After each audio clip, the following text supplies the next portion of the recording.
Oh, yeah. Welcome back to another episode of Drafts with Jordan and Josh. I am one of your hosts, Mr. Jordan Blocker. With me is... Wait, you're not Josh? It's Bryson. With me today is Mr. Bryson Vesnaver. How are you doing, buddy? I'm doing great, Josh. How are you? Or Jordan, even. I'm even getting confused. Well, I'm great. I don't know where Josh is. I guess Josh is at band camp or maybe chess camp. I don't know. What do you think he's doing?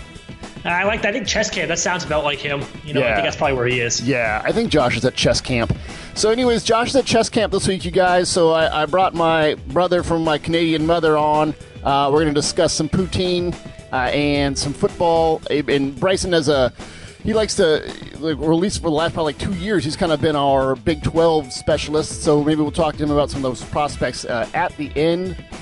But Bryson, we got to start off here, man, with the world-famous Billy Moy's Rookie of the Year watch list.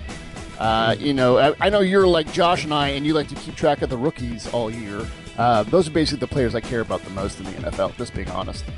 Yeah, I'm with you there. I love to see the guys that we grade in college coming up through the ranks and seeing how they do when they get to the NFL. Yeah, same. And after they've been in the league for about 2 years, I just I'm like, be free, my child. Just go. Yeah. Go. Exactly. Fly away. So let's just start off at the top here, and we have the same number one that we've had for a little while now, and that's Marshon Lattimore, the corner from the Saints. He's got a PFF grade of 93.9, and Bryson, he's not only playing like as one of the better corners as a rookie. I mean, he's playing as one of the better corners in the league right now, isn't he? Yeah, it's almost shocking to see a guy like that come in and already be one of, if not the best corner in the NFL as a rookie. It's shocking. Right now, he's allowing just 0.63 yards per coverage snap, which is the fifth best among all corners. He's doing what he's doing is not just great about rookies. It's great for any player.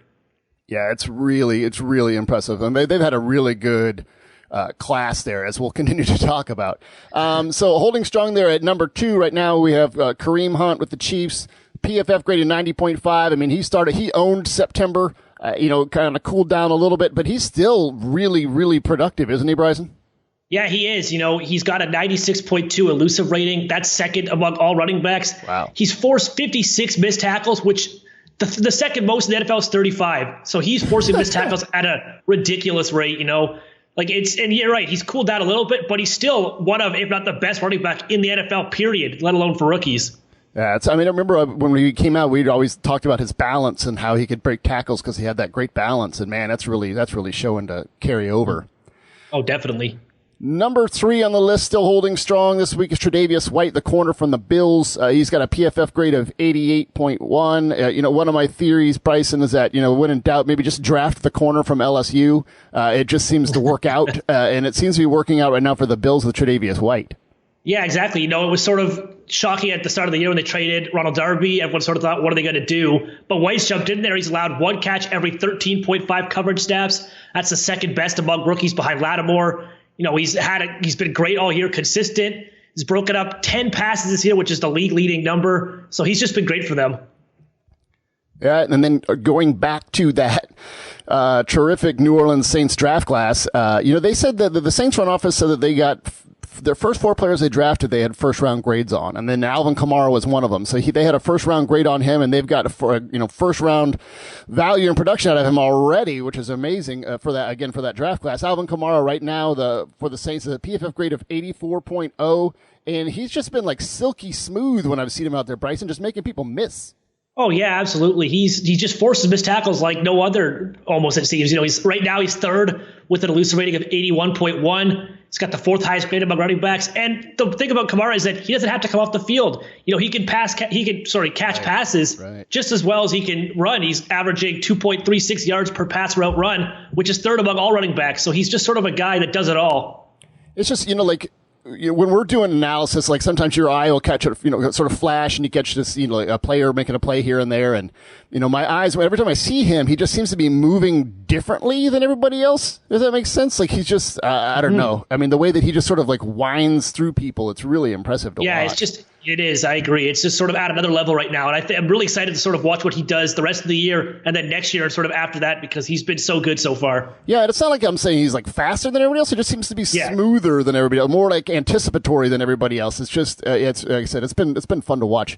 Exactly. The number 5 player on this list is a guy that we've liked as well, and he's really it's another one of those guys that every time I sort of catch an eye, he's making a play. But it's Desmond King, the corner from Los Angeles Chargers, a PFF grade of 83.6. He's one Bryson. I constantly see him flying up and making tackles. You know what I mean? To make keep a short game short. You know, to end a drive on third down or a special teams tackle. Like, he's just been solid really as a tackler and in just everything I've seen him do.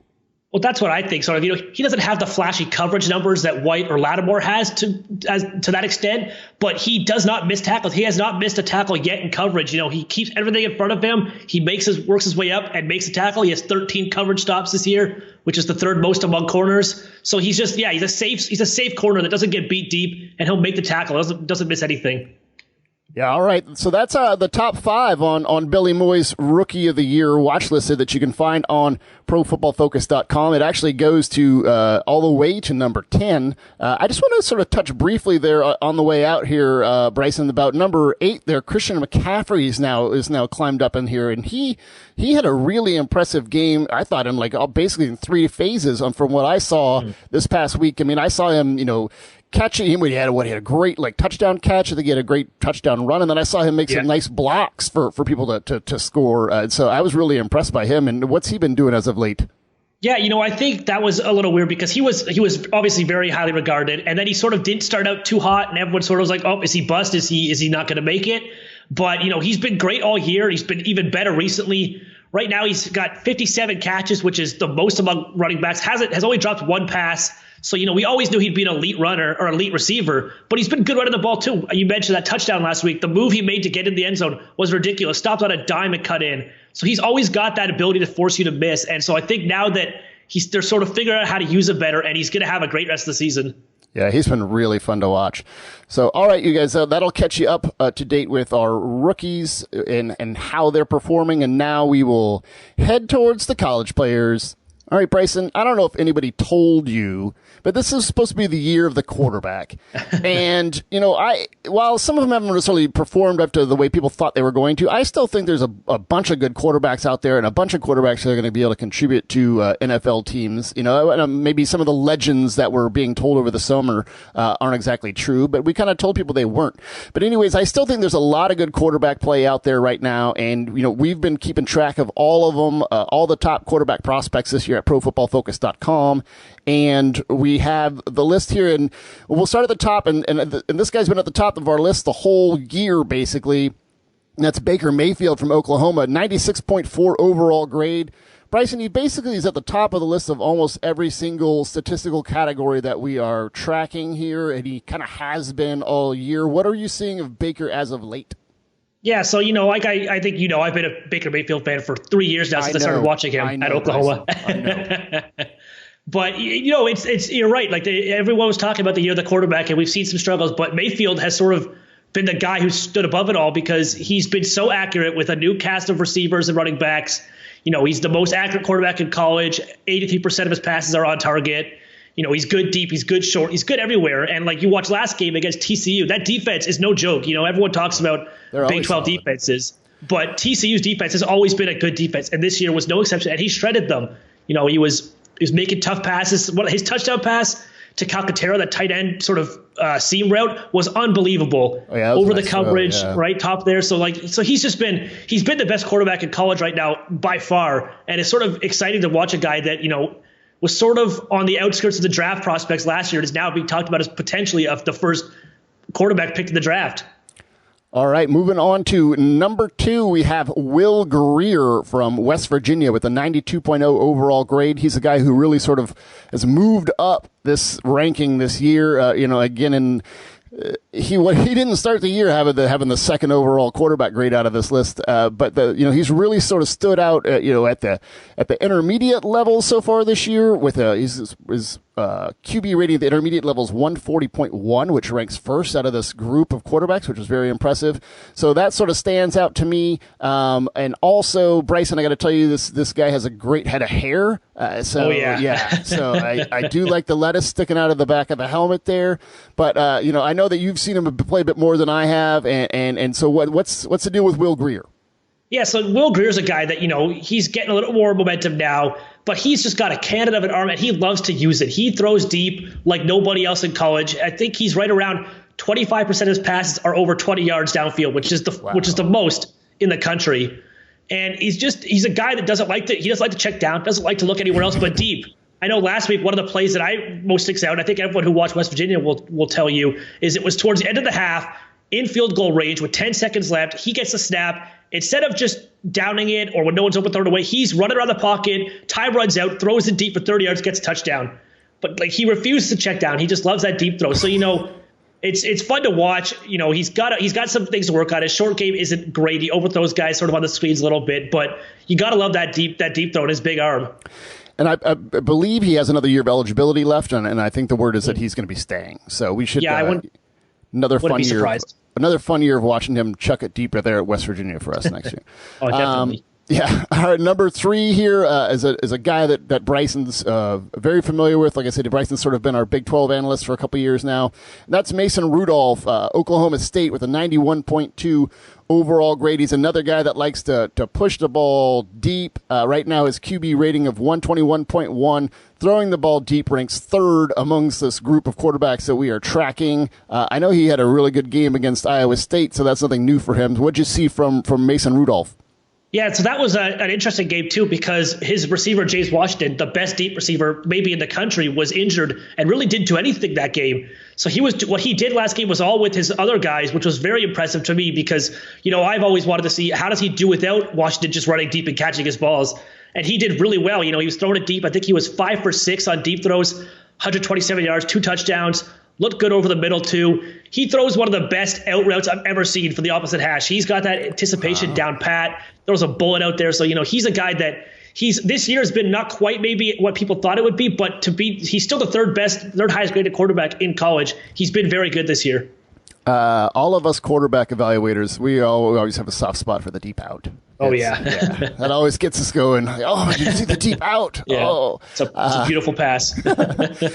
All right, number 4 on the list here, Lamar Jackson of Louisville with an 89.8 overall grade. Again, he's been kind of I think he was up there a little bit for the year. They kind of dipped down, and now he's going back up. Right now, I said he's 4th overall on this list. He's doing his best work right now at the short level, where his 106.7 QB rating ranks 3rd amongst this group here. Again, just so dangerous with the ball in his hands. Got that really lightning quick release, or as we know, has that sort of Mike Vick running ability. But he didn't have the strongest game this past week against Virginia. No, he graded only at 52.1. He was, his problem has always been sort of accuracy. He'll make some pretty deep throws that you see. Like last week, he had a couple of deep touchdowns that looked really good. But then a couple times his feet will be moving around. He won't set. He'll throw it way over the guy or miss on an easy open throw. And that's his problem. And I think, it's tough because he's having just as good a year as last year. And he's being overlooked sort of in the awards discussion, but he's been great as usual. His running the ball is unbelievable. As he's just a great runner. Had 160 yards last game, but it's just that his accuracy is not quite where it could be to be in that top 3. All right, moving on to number 5 on this list, and that is Ryan Finley from NC State with an 88.8 overall grade. The thing that's really standing out as far as these stats go is how well Finley is taking care of the ball to a certain extent, where he's not necessarily putting it in harm's way. So we track turnover-worthy throws, and his turnover-worthy throw percentage of 1.9% is the lowest mark. So he's got the best mark basically out of this group. That really stands out. What else has stood out to you, Bryson, about Ryan Finley's game, especially this past week against Boston College?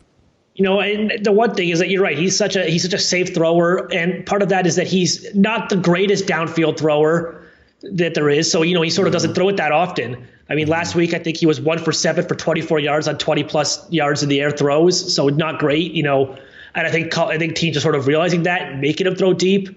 But, like I said, he's good. He's a good quarterback. He rarely ever turns the ball over, makes good passes. And he doesn't help that his receivers last week dropped 4 passes, a couple of big plays that could have happened that would have made his numbers look a little bit better. So, his 75.2 was his grade last week. It's a pretty solid grade. And he's been doing well all year, and he's the sort of guy that's worked himself into the discussion for the best quarterbacks. All right, so the rest of this list is, again, on ProFootballFocus.com and available to PFF Elite and PFF Edge subscribers. But you know what, Bryson? I think it's time for us to move on now to the running backs. All right, Bryson, hot off the press at ProFootballFocus.com is a big article where we ranked the top 20 draft-eligible running backs by our PFF signature stat of elusive rating. So we wanted to see the guys who are either making people miss or just basically trucking people. So, the guys who are making tacklers not be successful. And so we're going to start off here, right, with Bryce Love from Stanford. His, elusive rating of 168.9. He's been, he just started off the year on a tear, and he just has not stopped, Bryson. Yeah, he's one of the most exciting players in college to watch. Yeah. He's so quick. He breaks. Anytime he gets the ball, you're like, okay, he might go 70 yards for a touchdown here. You just have, right? He just has no idea what he's going to do because he breaks tackles at an alarming rate. That 168.9 is a ridiculous number for elusive rating. Right. And, he's had games where he's forced 12 missed tackles on 25 carries. That's nuts. Right? Like against Arizona State was when he did that for his 300-yard game. Like, it's just to watch him play. Like, it's just crazy to see him go. He's got the speed. He's got the power. Just does it all. Oh, yeah. I mean, I forget how many games in a row he's ripped off at least like a 50-yard touchdown run. He's been crazy. Almost every game I feel like he's had success. Even when he's been hurt the last couple of games, and he's still been forcing missed tackles. Yeah. Coach Shaw was talking about his pain tolerance this past week. He said he was basically on one leg, and he still had a ridiculous game this past week. Yeah. He's been great to watch. Like I said, too bad he can't win the Heisman. Yeah. So you had mentioned that like his elusive rating 168.9 is so ridiculous that it's a full 35 points higher than the next player down. So that shows you how, difficult it's been to tackle Bryce Love, this year. Number 2 on the list is Josh Adams from Notre Dame. It says, no surprise, a lot of people who have been watching college football. Josh Adams has really been getting it done. He's sort of he's got like a really powerful, leg drive, and he can kind of if a guy only gets an arm on him, that arm's going to bounce off his leg, or he can just sort of, have bodies fly off him. So again, sort of a mix of power there with some speed blended in, but he's got an elusive rating of 133.1. Bryson, what have you seen from Josh Adams this year? Yeah, well, it's exactly like you said. He's got those strong legs that just sort of never stop moving, that guys come at him with that arm tackle, or a lot of the secondary guys will come in and just throw a shoulder thinking that's enough, and they just bounce right off him, and he keeps going. He's forced 37 missed tackles, which is up there, I think, the second most.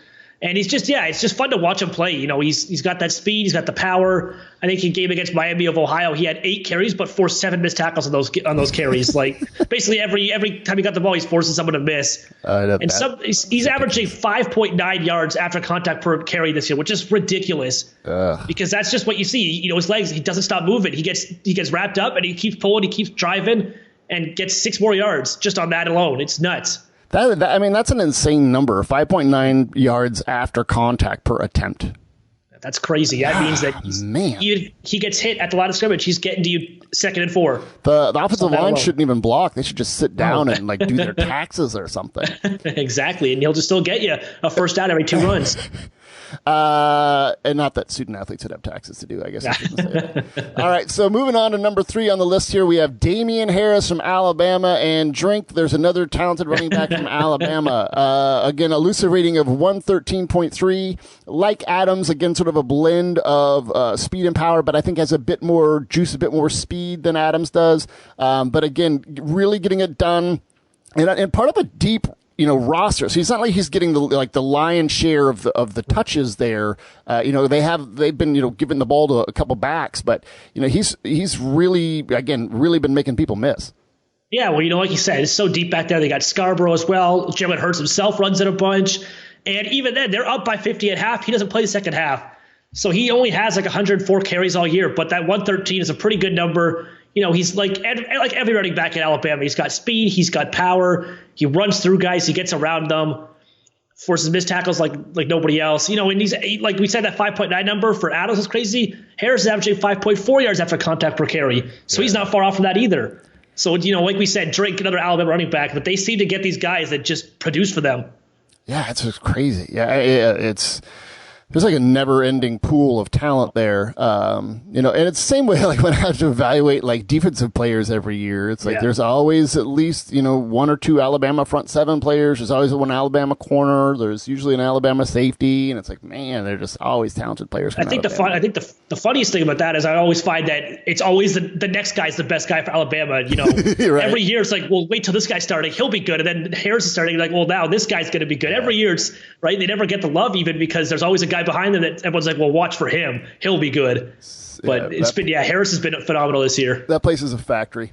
All right, so the next player on this list here is Boston Scott from Louisiana Tech, and he's one of the more interesting players I've actually got the pleasure of seeing this year, just because he's so small. Like he's 5'6", and so it's just funny to see him out there running around, but like he's got some, I mean, I guess you would expect that when you're 5'6". He's really an elusive guy. I mean, he's still got some power to him, but he's got some jump cuts too, but an elusive rating of 105.2. And he's really been getting it done, Bryson, and, even though he's been at Louisiana Tech. Well, that's the thing. He's such a small guy that you would expect him to force a lot of missed tackles. Maybe he's so fast that he doesn't get touched or he gets around the corner, but to break tackles too at that size is pretty phenomenal.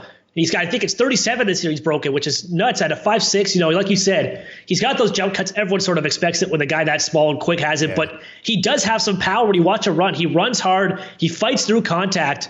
And then of course he's a receiver as well. He can make the catches, make you miss on those plays too. So he's a small guy, but I think he's got a future if he can get in the NFL. I think he's got some talent there that the teams will like. Yeah, he's got like, again, some more power and some stronger leg drive than you would think initially, just sort of looking at him based on his frame. You're right.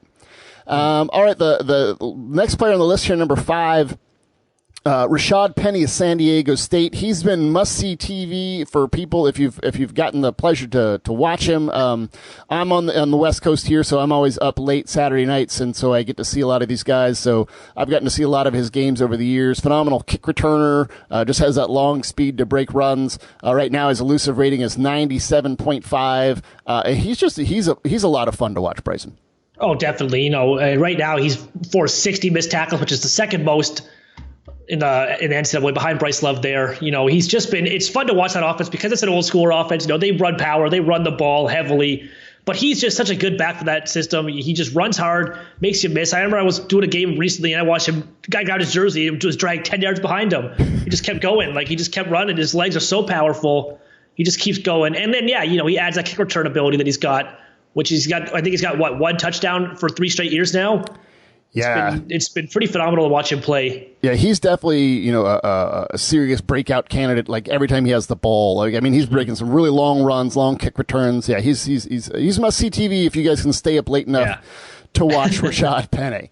All right, that's that'll take us through the top 5 there. The rest of the article of where we rank the players 6 through 20 is available there for our PFF Edge and PFF Elite subscribers. So go to ProFootballFocus.com and check out the rest of that list. So, Bryson, as you know, I've sort of been PFF's Pac-12 analyst, and the chess camp. Josh Liskowitz has been, our Big Ten analyst, and you've been our Big 12 analyst. But since Josh and I have been dominating the airwaves here on the Drafts podcast, and the Big 12, maybe hasn't got their chance to speak. So, Bryson, this is your shot, buddy. Who's been standing out to you, right? A guy who watches more Big 12 film than most humans. Who's been standing out to you in the Big 12 as far as the quality of their play? As a guy that maybe you think can play, on Sundays that maybe doesn't get as much love as he should. Yeah, so I'm not going to talk about Baker Mayfield, Mason Rudolph. Those guys, we know about those guys. Everyone knows about those guys. I'm talking about a couple guys, one offense, one defense, that sort of haven't gotten the love that I think they deserve. One of them on offense is Oklahoma State's Marcell Ateman at receiver. People sort of, when they think receiver at Oklahoma State, you think James Washington. He's the speed guy, deep guy. I think that Marcell Ateman is a better prospect than James Washington overall. Wow. Why so? So I think, Washington, he's great at what he does. And what he does is go deep, track the ball, catch the ball deep, and then get the speed to get the touchdowns. Right. Good at that. He can catch screens because guys give him a 20-yard cushion because they know he can beat them deep. but he doesn't run a lot of routes, doesn't do a lot of the other things. Whereas Ateman, I find, he can do everything. He catches screens, he goes over the middle, catches tough passes, he uses his body. I think he's the best fade route runner in college. He uses his body so well at 6'4", he's 220, just boxes you out and gets those. He's got strong hands. And he also can run deep and catch the ball deep. So he does what Washington does, but he also does everything else. Right now, Washington's, I think, third in yards per route run. But Ateman's 10th in the country at 3.34 yards per route run, 5th in the country at an overall grade of 87.4. He's dropped one pass on all year. He does everything. He does it all. And I think that he's a guy that scouts are sort of, I think, are now starting to see because they're watching Oklahoma State. And I think that he's going to end up being a steal for her against him late in the draft. So do you think that like Ateman would be like a more productive like red zone threat then than like a Washington on the next level? Absolutely, I do. I think, Washington, he's small, he's got speed. I don't think we've ever seen him go up against press coverage because guys are so afraid that if he gets behind them, he'll beat them deep, which is a fair fear. And, that's not to say that Washington's not a good prospect. I think he's a very good prospect. I think he's one of the best receivers in the country. I just think that come Sundays, I think that Ateman's going to be a guy that does more for his team and sort of has the ability to do more and be a bigger contribution than what Washington does. Nice. So, one of my philosophies, and I know Josh shares it, is, we sort of view your wide receiver core needs to almost be like built like a basketball team. Mm-hmm. It's like you need to have guys of different, sizes and body types and, abilities. So it sounds like Ateman would be maybe sort of like that center or power forward for you down low. Absolutely. I think he's a good blocker too. So if you want to move him in sort of as like a blocking guy in the slot, come in, play sort of a tight end once in a while, he can do that. He's got the size too. He's got the strength to it. So I think he's going to be that guy that, you sort of can trust everywhere, and then come in the red zone, he's going to be unstoppable on those fade routes. Now, and then I thought that you had mentioned something about like cryptozoology, the chupacabra or a unicorn or a Big 12 defender. I know. Tell me about this mythical creature, Bryson. Yeah, so, we always think Big 12, no defense. Nobody there is defense. They have like one defensive guy drafted. I haven't seen it. Yeah. Right. But so here's a guy that I've been high on for a couple of years now, and I'm sort of he's been good. So Brian Peavy, a corner at Iowa State. All right. Number one corner right now. So, a corner in the Big 12 is going to get his action because there's passing all over the field. Yeah. Everyone does it. Right now, he's the 16th highest graded corner in the NCAA at 87.8. He leads the Big 12 in coverage stats per reception. He's averaging 18.2 coverage stats per reception allowed, which is the first in the Big 12, like I said. Also averaging just 0.64 yards against per coverage stat. So he's the best corner in the Big 12 by far. He had one bad game this year against Iowa, that shootout they had at the start of the year. If you take away that game, he's allowed 14 catches all year on 34 targets, no touchdowns allowed, has 2 picks, 6 pass defenses, and he's doing this against teams like Oklahoma State allowed 2 catches, West Virginia 2 catches, Texas Tech 3 catches. These are the best, highest speed, biggest passing offenses in the country, and he's allowed 14 catches all year, which is ridiculous to me. That's very impressive. Yeah, well, that's awesome. Yeah, I'll have to try to keep a better eye out for him, though. I don't really get to see as many of the Big 12 games as you do. But awesome. Well, thank you, Bryson, for sharing with us for 2 Big 12 underrated prospects to keep an eye on, and then also thank you for joining us in the show on late notice. As Josh is learning bishop strategies, chess camp. He's going to come back and hopefully be able to beat his son at chess. Anything on the way out, Bryson? Again, thanks for coming on. Well, thanks for having me. I think this was a lot of fun. Hopefully I can be back at some point if Josh is ever at chess club again.